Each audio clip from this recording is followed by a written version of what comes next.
Obrigado, Lúcia. Obrigada a vocês por estarem aqui. Obrigado pelo filme, que eu estou com muita vontade de ver. Gosto muito de tudo que você faz. Eu não sei muito como pegar o fio da meada em tanta coisa que você falou, mas me veio a imagem da minha mãe e a questão do envelhecimento, e eu ajudando a ela a subir a escada lá em casa. Eu dou a mão, ela me dá a bolsa, né? Ela me dava a bolsa. Infelizmente, ela já não está aqui. Isso foi até o final, com 90 anos, eu assim e ela a bolsa, eu assim e ela a bolsa, numa coisa de envelhecer com uma certa autossuficiência. Então, a coisa da ajuda, às vezes, a mim já me cedem lugar no metrô e tal. Eu quero sentar, mas, ao mesmo tempo, eu sinto uma coisa assim, não, acho que eu vou ficar em pé. Então, uma das coisas que me tocou, antes de entrar na questão do feminismo, justamente quando eu li Uma Morte Muito Doce, né, Une Mort Très Douce, foi pensar na minha própria mãe, né, na morte da mamãe, quando você tem essa separação, que é uma separação crucial na vida, né, que é a separação da mãe, e como que, a partir da separação da Simone de Beauvoir com a mãe, ela recupera, né, o seu papel de filha, né, nessa geração, e como que ela, por exemplo, o próprio início, para quem lê o livro deve se lembrar, tudo começa porque a mãe dela cai e quebra o colo do fêmur. As mulheres mais velhas caem, nós caímos e quebramos o colo. Quantas pessoas aqui não conhecem alguém, né, uma mãe, uma tia, que caiu e quebrou o colo do fêmur? Então, essa coisa assim da fragilidade do corpo, e muitas vezes uma fragilidade do corpo que é totalmente descompassada com a mente, com a cabeça funcionando, né, bem lúcida, interessada na vida, e um corpo que não responde. Então, acho que essa é uma das angústias, né, que eu acho que está presente numa fala pequenininha aí, né, que ela diz: eu tenho a dança e os passos na minha cabeça, mas o meu corpo não pode executar, né? Então, acho que isso é uma angústia muito grande que ela coloca muito bem. Entrando agora no que a Lúcia me pediu para falar, que é a questão do feminismo, fazendo algumas pontes com a Simone de Beauvoir, eu acho assim fantástico, e depois vou querer ouvir você, porque a gente está na primavera do feminismo, né? Que a gente espera que não termine como terminou a Primavera Árabe, mas realmente a presença de todas as blogueiras, as marchas, enfim, é um momento assim em que a palavra feminista está sendo recuperada, a linguagem, né, uma linguagem política, de novo, na rua, através dessa juventude que se assume feminista e que expressa o seu feminismo de maneiras assim incríveis, né? E eu, então, realmente sinto assim uma alegria muito grande quando eu vejo né, o feminismo presente, né, hoje no Brasil. E me preocupo muito com esse descompasso muito grande entre o que está acontecendo entre as mulheres jovens e o que está acontecendo a nível do poder e do poder legislativo. Eu acho que o Brasil vive um momento de um grande descompasso, né, com um legislativo cada vez mais conservador, que vai retirando direitos e retirando palavras. Nem a palavra gênero, você sabe que foi vetado o uso da palavra gênero nos planos nacionais de educação, né? E, ao mesmo tempo, você tem uma sociedade civil que se expressa avançando. Eu acho que é um choque aí, um nervo exposto, que vamos ver o que vai acontecer, né? Quase que é uma reação raivosa diante dos avanços, da ousadia, né, da beleza desse movimento.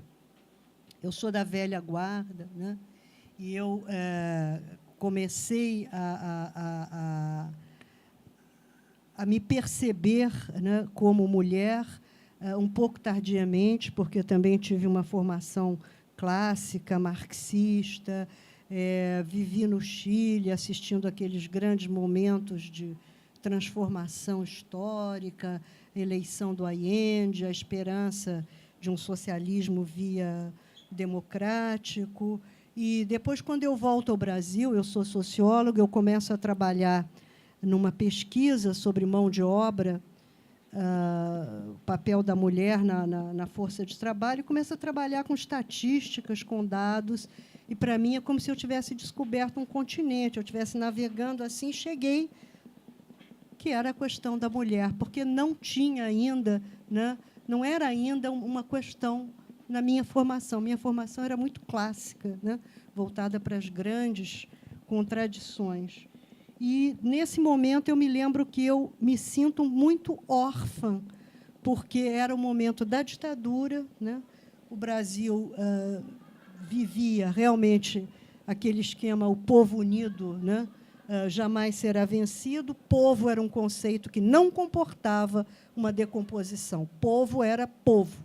Quando muito tinha classe social, mas povo não tinha sexo, povo não tinha cor, né? Povo não tinha orientação sexual, era povo. Né? É uma estratégia política de criar uma frente ampla contra a ditadura, e eu acho que o movimento feminista, que então começa a surgir e se expressar, rompe. Né? Aí, sim, unidos contra a ditadura, unidos pelas liberdades, contra a violação dos direitos humanos sistemática do Estado ditatorial, mas requalificando democracia. Né? Vamos requalificar democracia. E, nesse processo de requalificação da democracia, o movimento de mulheres ele tem um papel pioneiro, porque é um dos primeiros movimentos que se organiza aqui no início dos anos 70. Né? Quando, na Europa, o feminismo já era um grande movimento de massas. Né? Mas nós começamos, então, e começa a surgir, também trazendo para o cenário político um novo ator, né, político, uma nova agenda e, ao mesmo tempo, novas formas de organização. É o momento que surgem os coletivos, os grupos de reflexão, que vão ser um pouco precursores das organizações não governamentais, das ONGs, e que eu vejo ressurgir um pouco agora, nesse novo movimento que é mais solto. Né? Bem, e eu estou me referindo ao quê? Eu estou lá pelos anos 70, meados dos anos 70. 75 é um marco, porque a ONU ela faz desse ano o Ano Internacional da Mulher, e, no Brasil, um grupo de feministas, nas quais eu me incluo, organiza um evento na ABI, Associação Brasileira de Imprensa, que era uma semana de debate sobre a condição da mulher, e quem nós trazemos para abrir é o Celso Furtado, um homem, né, respeitadíssimo. E o Celso Furtado diz: o movimento feminista é o principal movimento de massas do século XX. Isso dito, que se nós disséssemos não valia, mas dito pelo Celso Furtado, causa um efeito, surge daí a primeira organização feminista, que é o Centro da Mulher Brasileira, criado aqui no Rio de Janeiro, e era como se tivesse uma demanda contida, e surgem vários grupos, e é um momento, então, de efervescência, né? Bandeiras que se constroem ao lado da luta contra a ditadura. Os anos 80, com, digamos assim, o fim desse divórcio entre sociedade civil e Estado, com a eleição de Tancredo Neves, há todo um processo de negociação com Tancredo Neves, quando ele ainda é governador de Minas, mas já possivelmente candidato à presidência, para que fosse criado um conselho, um órgão a nível federal que pudesse, então, ter um papel no sentido de implementar políticas públicas, propor legislação, etc., e tal, a nível nacional. E, em 82, nós temos eleições para governador nesse país, que a oposição ganha. Ganha em São Paulo, com Franco Mottoro, ganha em Minas Gerais, com Tancredo, ganha no Rio, com Brizola. E, tanto em São Paulo quanto em Minas Gerais, o movimento de mulheres consegue a criação do Conselho Estadual da Condição Feminina, e Tancredo cria o Conselho dos Direitos da Mulher de Minas Gerais. Então, nós já temos aí uma passagem desse movimento para dentro do Estado. E eu acho que uma passagem também extraordinária que se dá em 1985 é quando as mulheres demandam as delegacias especializadas de atendimento à mulher vítima de violência. O Brasil foi pioneiro internacionalmente nisso, porque aí dá um passo para dentro do aparelho repressor do Estado, dizendo: nós queremos reconquistar, né, esse aparelho repressor, que é a polícia, da qual você passava longe, porque não é possível, né, que a polícia, né, não entenda que a violência doméstica é crime.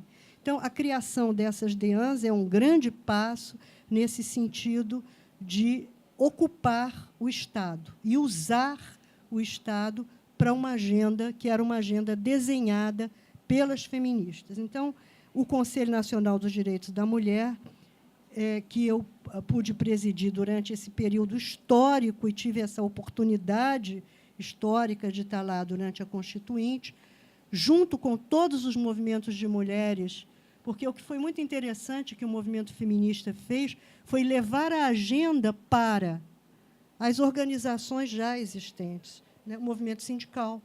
Então, haviam ali diretorias muito, digamos assim, fortes, né, pelos direitos da mulher, né, na CGT, na CUT, e trabalhar com associações profissionais, levar para dentro de diferentes associações, surgem também núcleos na universidade, era como um povo, assim, né? O movimento não é de ninguém, o movimento é uma agenda, o feminismo é uma agenda, né? E é importante que grupos diversos assumam essa agenda. E é isso que vai acontecendo. Eu acho que o fato de que nós tivéssemos espaços como o Conselho Nacional durante a Constituinte foi fundamental. Quase 80% das nossas demandas de então foram incluídas na nossa Carta. O Brasil tem hoje um patamar, né, de igualdade, né, na matriz que estrutura a nossa Constituição, a ser defendida, porque é sempre frágil, ela é estruturada com a matriz dos direitos humanos. É a partir da matriz de direitos que se estruturam as responsabilidades. E, nessa matriz de direitos, nós avançamos em direito de família, em saúde, benefícios sociais, direito previdenciário, etc., etc. Foi muito importante, né? E os anos seguintes são anos, talvez, da internacionalização do feminismo, através das grandes conferências da ONU, e assistimos agora, nos anos 2000, recuos extraordinários, né? O Brasil está mudando muito. Nós temos hoje uma força política de uma moral conservadora que avança, e avança tanto mais quanto há, eu acho que, na sociedade brasileira, uma perda de sentido de nacionalidade e de identidade, né, com tudo o que está acontecendo.